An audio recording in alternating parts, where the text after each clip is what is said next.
Okay, good morning Barangay Commonwealth. Welcome sa Go Live. At again, bumabati po tayo ng masigasig tsaka good vibes ha. Although alam naman po natin na marami po ang nasalanta, pero kailangan good vibes pa rin po. This Sunday, salubungin po natin ang may saya ang linggong ito. At ngayon po, pag-uusapan po natin ang SAP DSWD na talaga namang mas sikat pa kaysa sa mga sikat na pelikula. Araw-araw talaga tumatanggap tayo ng napakaraming tanong.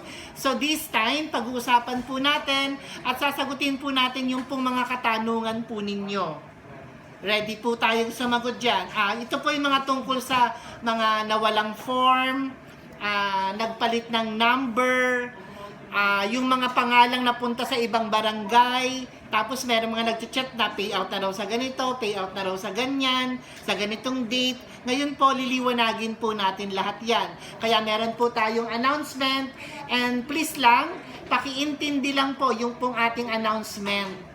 Okay po pakinggan po at intindihin po yung announcement po natin para hindi po tayo paulit-ulit. Kasama po natin si Sir Kuya Miko, yung pong laging humaharap. Sa mga nagtatanong, siya po yung nasa second floor. Siya po yung binubugbog ng mga tungkol po sa SAP DSWD po natin. Pero bago po yan, ito po yung SAP po natin na babasahin natin, pakiintindi lang po ng maayos. Okay, SAP DSWD update as of November 14. Eto na po. Kami po ay nakikiusap na pakinggan at unawaing mabuti ang anunsyong ito. Ang mobile payout na gagawin po ng StarPay/USSC sa ating barangay ay hahatiin po natin sa 1,500 kada araw na magsisimula po sa ika-16 ng Nobyembre taong 2020 sa ganap na alas 9 ng umaga. Nagaganapin po sa MRV Covered Court, Barangay Commonwealth, Quezon City. Ang unang 1,500 pangalang kukuha ng kanilang ayuda sa Lunes, November 16 mula sa USSC/StarPay ay makikita po natin sa official FB account ng Barangay Commonwealth. Kapag ang pangalan ay wala sa listahan ng first batch ng payout, mangyaring hintayin lamang ang susunod na post ng barangay para sa second batch payout sa mga susunod na araw. Huwag po tayong magmadali. Kung hindi po natin makita ngayon yung pangalan natin sa unang i-release na mga pangalan, magantay lang po kasi meron pa pong mga susunod. Kapag ang sa mga nasa listahan na mangyaring dalhin lamang ang mga sumusunod na requirements. Importante po ito. Pakinggan pong mabuti Kung ikaw ay benepisyaryo, pakidala lamang po ang iyong government issued ID. Ano ba kuya yung mga government ID na issue natin? Example, SSS. Yan, driver's license, passport. Yan, yun yung mga pinaka government issued ID, no? Okay. Original SAP DSWD form. Ito kuya yung laging ipinapasa sa iyo.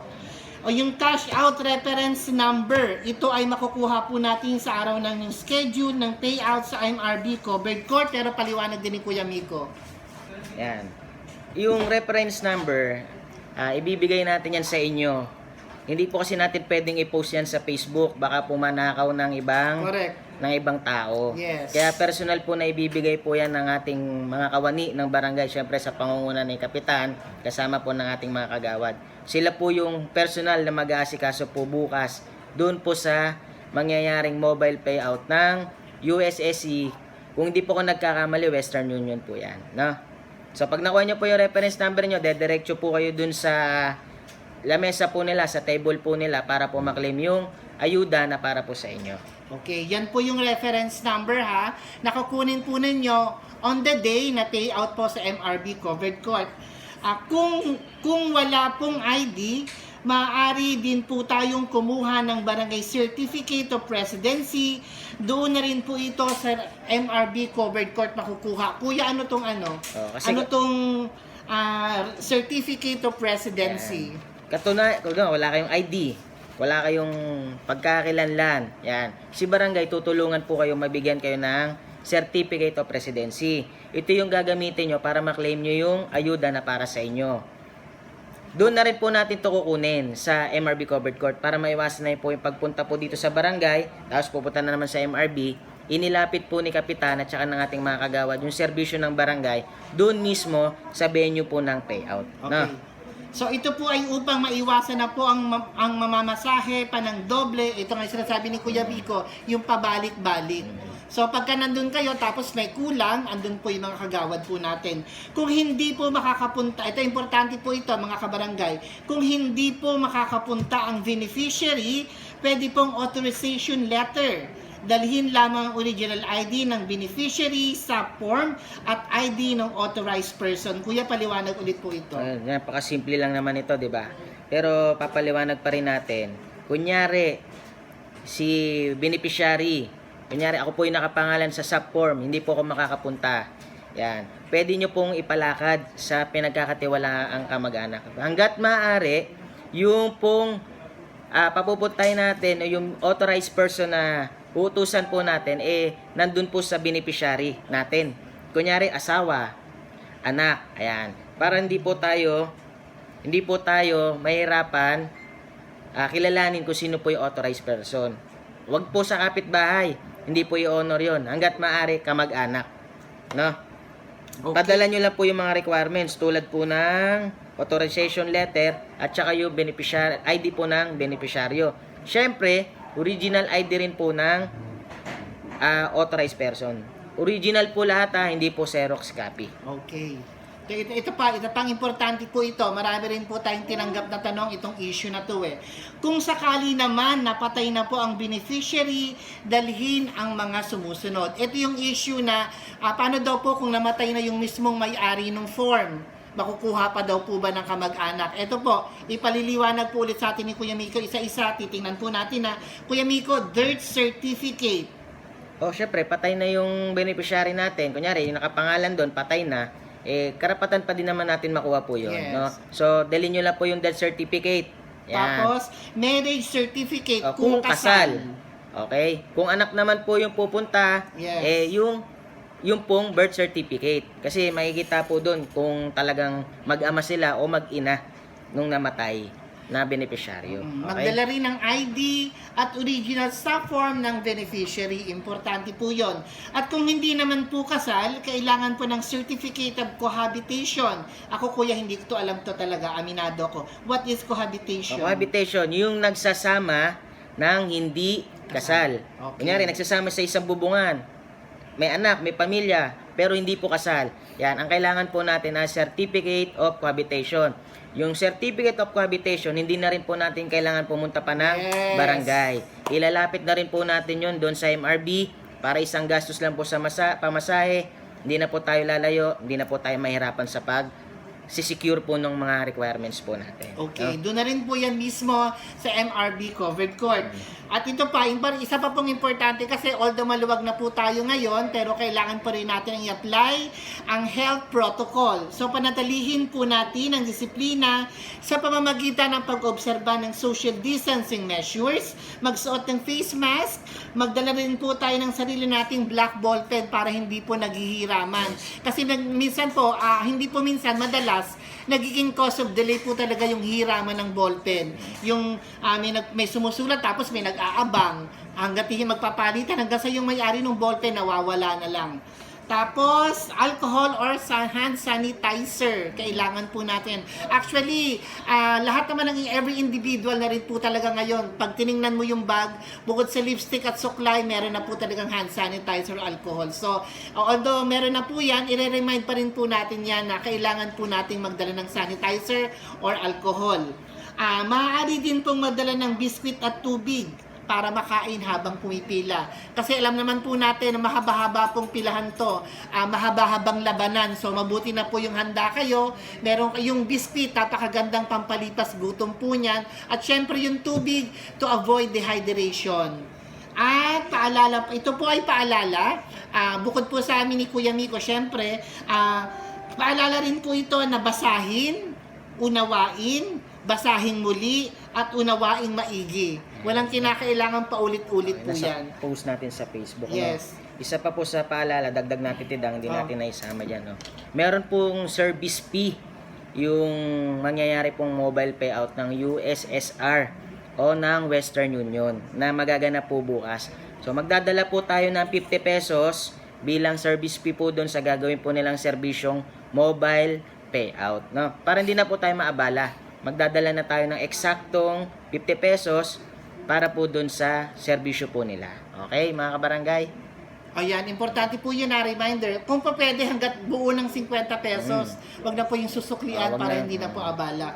At ito pong paalala na binasa po namin ay syempre mula po ito sa ating punong barangay Manuel Eco at po sa ating mga kagawad. Kuya Miko, may nakita kasi akong tanong, paano daw pag nawala na yung papel niya? Oo. Hindi pa po natin alam kung paano po yung Oo. magiging proseso nun. Pero siguro kami, mag-advise po kami sa inyo na magpagawa po tayo ng affidavit of loss. Titignan natin kung anong tulong ang magagawa ni barangay. Kasi nga, sabi ko nga po sa inyo, pupunta naman po doon yung ating mga kagawad eh.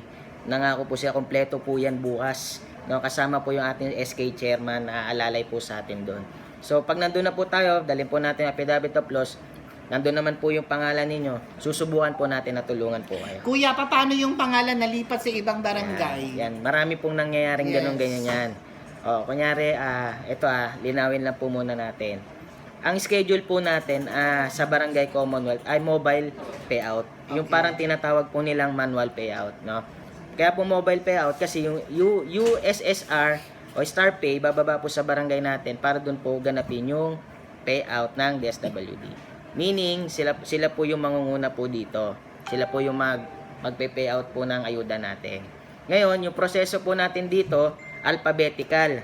Kung nakita nyo yung post po natin, puro A po yun. A. Yes. Yan. Yung A na yun, hindi pa po kompleto yun. Hindi pa po kompleto yun. At meron pa pong natitira siguro mga 200 names ng letter A. Okay? Pag wala po yung pangalan nyo doon, wala po pangalan nyo doon, hindi naman letter A, letter B pangalan nyo, yung apelido nyo, surname nyo, nagsisimula sa letter B. Antayin po natin yung post ng letter B. Yes. Okay? Huwag po tayo magmamadali pumunta sa MRB kasi may mga lalabas naman pong mga pangalan sa mga susunod na araw. Pero example, letter A ka, Alvarado, apelido mo Alvarado. Example po pakinggan po natin ito mabuti para makasunod po tayo. Hindi po natin may post sa Facebook to eh. Pero ipapaliwanag po natin sa pamamagitan po ng Go Live. Kunyari A, Alvarado, dapat nandun po pangalan ko, sir. Kapitan, bakit wala po yung pangalan ko? Alvarado apelido ko, bakit wala po dun sa list? Meron naman po akong subform. Hindi pa po ako nakakatanggap ng ayuda galing po sa DSWD. O hindi pa po ako na-text ng GCash. Ganyan po yung mga karaniwang tanong, no? Pag A po kayo, pwede po kayo pumunta sa MRB. Basta, alam naman po natin yung sinabi pong alphabetical eh. Di ba? Alphabetical, alam naman po natin ibig sabihin. Kung alam nyo na dapat nandun po yung pangalan nyo, pwede po kayo pumunta bukas sa MRB. Letter A lang po wala pa pong ibang letra. Pag B po kayo, hindi po namin kayo papapasukin doon para hindi po kayo makadagdag sa pila. Hahanapin po natin yung letter nyo. May chance po kasi na yung letter A, yung Alvarado, nalipat po sa ibang barangay. Ganito po yung kwento niyan, no? Siguro karapatan naman din po ninyo malaman yan lahat ng mga barangay natin. Hindi lang naman po Quezon City, hindi lang naman po Commonwealth yung may problema ganyan. Buong lahat ng barangay sa Quezon City. Nag-leak po kasi yung system po na payroll. Yung mga pangalan, yung iba pong pangalan napunta po sa iba't ibang barangay. Pero syempre, gusto na ni Mayor matapos yung DSWD dito sa Quezon City. Pinipilit po natin gawan po ng paraan.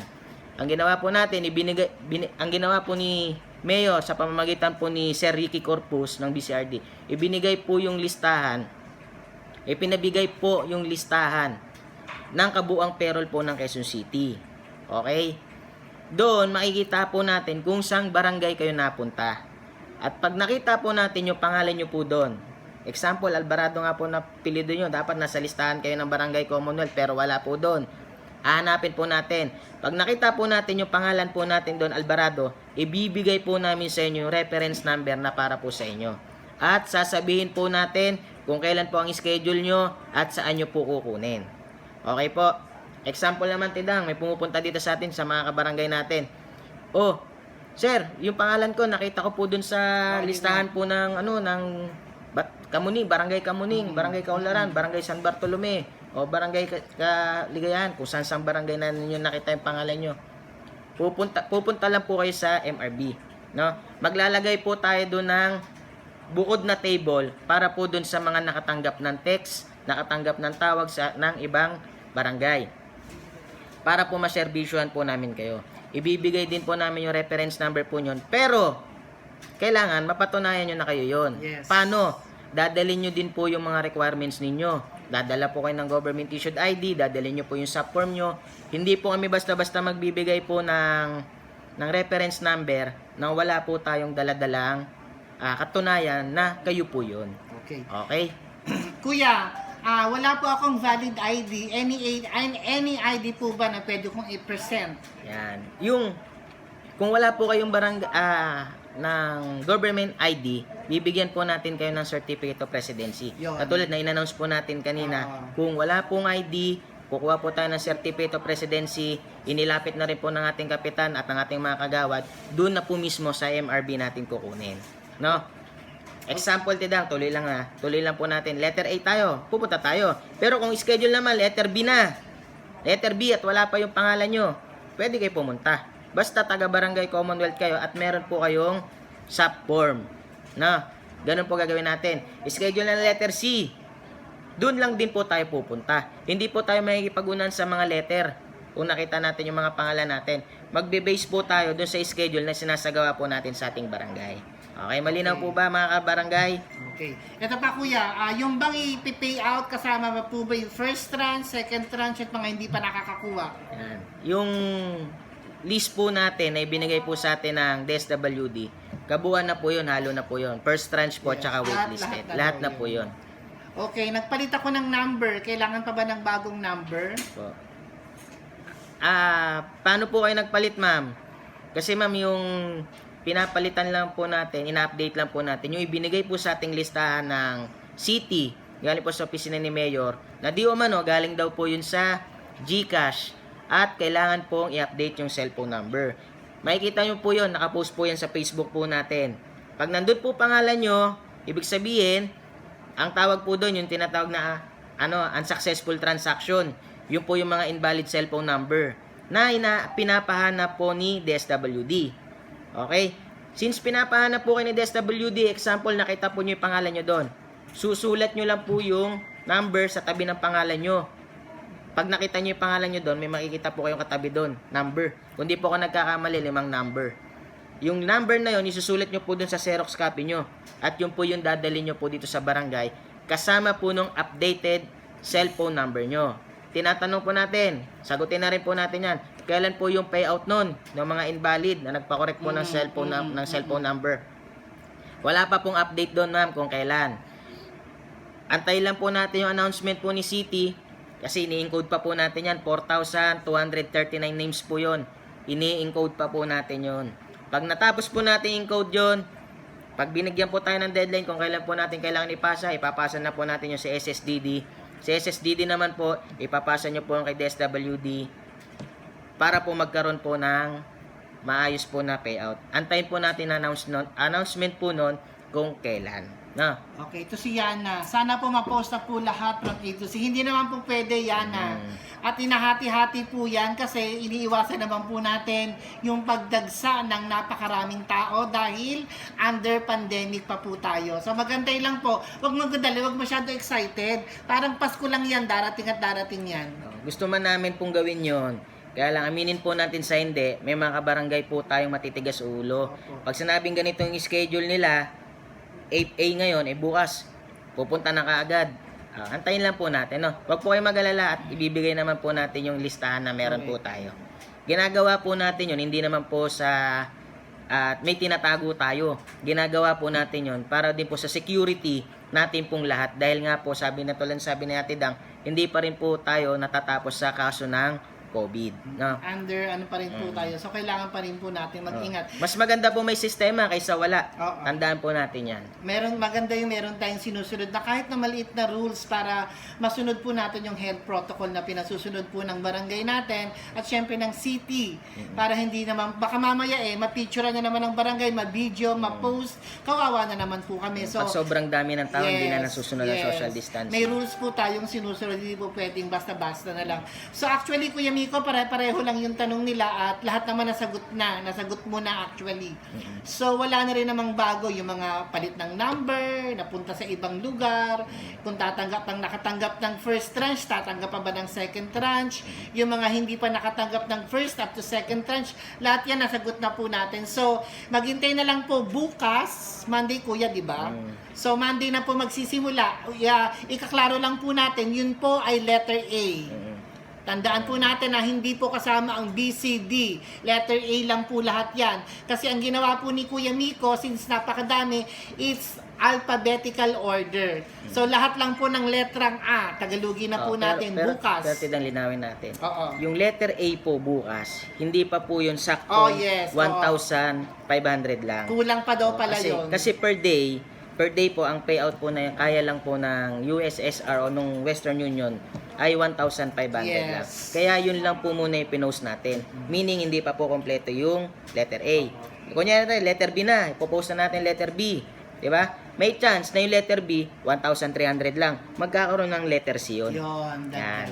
Ganun po yun. Antayin lang natin. Basta bubuin po everyday yung 1,500. 1,500. Kasi baka bukas Kuya, di ba yung letter A sumobra ng 1,500. Yes. So hanggang dun lang po yun, limitado lang. Basta ang kapasidad lang is 1,500. 1,500. Oh, katulad ng Zay. Hindi naman 1,500 yan. Yes, Kung popost ko lang yung lahat ng Zay, di ba mamaya 3 lang yun. Di ba? Bubuin po natin yung 1,500 per day. Okay. So, klaradong-klarado na mga kabarangay Commonwealth. Nasagot na po natin lahat. Nasagot na ni Kuya Miko lahat. Actually, ako lang nagtatanong. Ano pa? Kahit po ba letter S pero nakapost sa ibang barangay Caligayan, skip po. Ayan. Ayan. Ma'am, kung letter S ka, tapos nakita mo yung pangalan mo, sigurado ka naman na ikaw yon. Maglalagay po tayo ng boot. Kaya ito para sa tanong po ni Miss Regina Pareño Sapno. Ayan, yung tanong po niya, kahit po ba letter S, pero nakapost po sa Barangay Kaligayahan, sked po payout ko November 17. Taga Commonwealth po ako, pero nasa Barangay Kaligayahan name ko. Letter S po ako. Pupunta rin po ba ako bukas sa MRB? Yes, ma'am. Pwede kayo pumunta, ma'am, sa MRB. Magtatalaga po tayo doon ng booth, no? Para po doon sa mga nakatanggap ng text, nakatanggap po ng tawag sa ibang barangay, at yung mga nakita po yung pangalan nila sa ibang Facebook. Tutulungan po namin kayo para maklaim nyo na po yung para sa inyo. Kasi, yung mga naligaw po na pangalan, hindi po sila kasama doon sa mobile payout sa Barangay Commonwealth. Yung pangalan po nila, nandun po sa list ng karaniwan po, M. Luwelier. No? Yan. Sana makakuha na ako. Sana may name na AQ. The next post Hindi, ng ako yan. list. Na name na ako sa next post na list. Okay. Paano naman po yung tama ang number? Hanggang ngayon, walang Gcash at wala pa sa post nyo. Okay, ganito yun, ma'am. Yung Gcash po, wala Kaya na. yan, kay asawa ni Diggs. Asawa ni Diggs. Okay. Para sa po, asawa ni Diggs. Wala na pong Gcash. No? Yung Gcash po na sinasabi ko kanina, yun po yung para po sa mga invalid. Ngayon po, antayin po natin lumabas yung kabuang master list para makita nyo po yung pangalan nyo. Okay? Pag nasa letter na po tayo na apelido nyo at wala doon, tsaka po tayo pumunta ng MRB, hahanapin po natin yan. Okay, Kuya, kay May Leon. Para kay May Leon, paano po ba ang... Okay lang.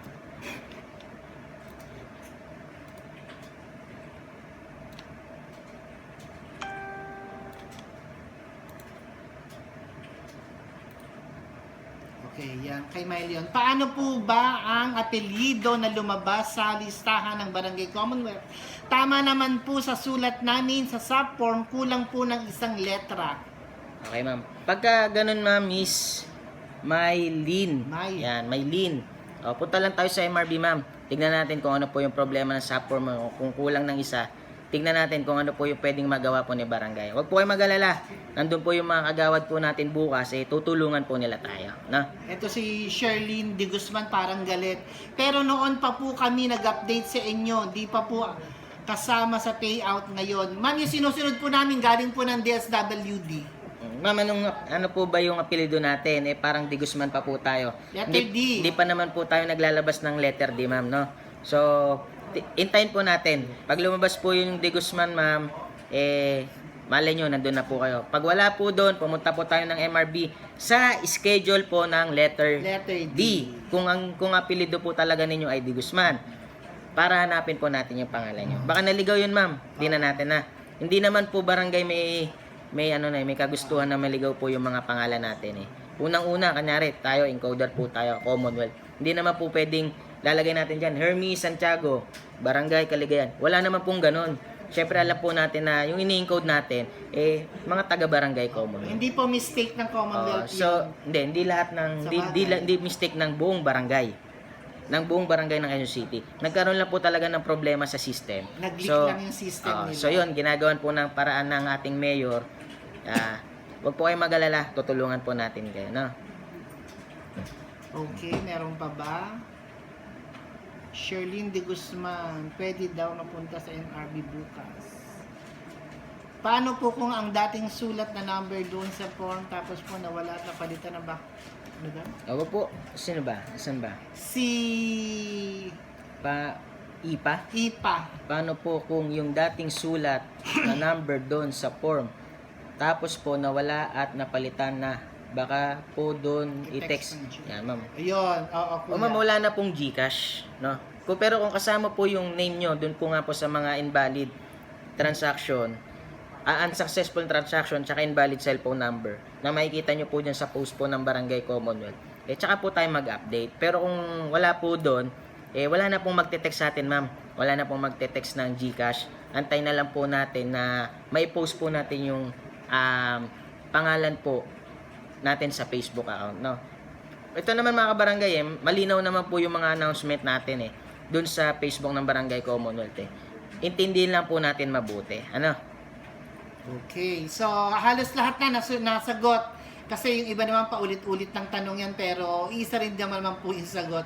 So mga kabarangay, maliwanag na po bukas is letter A, pero hindi pa po lahat ng letter A. Again, ang kapasidad po ng USSC or ng StarPay is only up to 1,500 letter A. Kung lumagpas po ng 1,500 ang letter A, malamang yun yung kasunod, kasabay na kuya, di ba, ng bago mag letter D. So, intindihin lang po, letter A po bukas mula po alas 9 ng umaga sa MRB Covered Court. Ayan. Dagdag pa kuya? Ayan. Bukas, pagpunta po natin sa MRB, susundin po natin ang mga health protocol. No? Magtatalaga rin naman tayo ng sariling pong pila ng senior citizen, ng PWD, at saka ng mga buntis. No? Pero hanggat maaari sana, kung pwede, wag na po pumila yung senior. Opo. Yung mga bawal pa pong lumabas, yung mga buntis. Para, syempre, para din po sa pag-iingat po ninyo, sa pag-iingat po natin.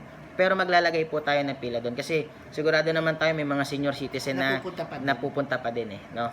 So, wag po kayong mag-alala. Pipilitin po natin maging maayos po yung mangyayaring mobile payout po bukas. No? Okay, so yun na lahat. Again, ulitin po natin, kung meron po kayong mga senior citizen, PWD, buntis, na hindi po pwedeng magpunta, bring authorization letter with valid ID. Ganon din po sa mga uutusan, kailangan meron din po kayong ID na ipapakita. Kailangan po yun. At siguro naman lahat po na ipaliwanag na po ni Kuya Miko, na-explain na po sa inyo kung sino po yung mga pupunta bukas, sino po yung mag-aantay, klarado na. Ito po ay maliwanag na usapang SAP DSWD. At handa na po yung mga requirements kasi hindi lang po barya yung tatanggapin po natin, may malaking halaga po ito. So, kailangan maging mahigpit at kailangan sumunod po tayo sa mga regulasyon na ipatutupad po ng barangay natin at ng city. Yun po, mga kabarangay Commonwealth. Okay na? Yung ano natin ito yung YouTube channel ng barangay. Oo nga pala. Again, mga Kabarangay Commonwealth, please like, share, and subscribe sa ating official YouTube channel ng Barangay Commonwealth. Napakadali lang naman hanapin. Ako hinanap ko nung isang gabi. Barangay Commonwealth ang makikita nyo na sasabog na agad yung pagmumukha natin doon at yung napakadami po nating announcement. At kaya wag po natin kalimutan, please hit the bell button para updated po tayo sa lahat ng announcement ng Barangay Commonwealth. Ayan. Katulad din po ng sinabi ko kanina, although nagdaan po tayo sa masilimuot na mga araw dahil sinagdaang dalawang mga super typhoon bagyong Rolly at Ulysses, please salubungin po natin ang umaga natin ng may ngiti sa labi at punong-puno po ng pag-asa. Siyempre, di ba, kailangan always good vibes. Basta ano lang naman po yan nalililang kapag kami mabigat po tayo, manalangin lang po tayo, magiging maayos po ang lahat. At yun na mga Kabarangay Commonwealth, kita-kita kits po bukas. Good luck sa mga nakalagay na ang pangalan, sa nakapost na. Maraming salamat po sa inyo. Sa mga hindi pa nakapost ang pangalan, mag-antay lang po. Sa mga nakapost na, congratulations. At ihanda po ang lahat ng requirements na inilatag po namin ngayon. Huwag pong kalilimutan, ang health protocol sundin at magdala po ng sariling ballpen.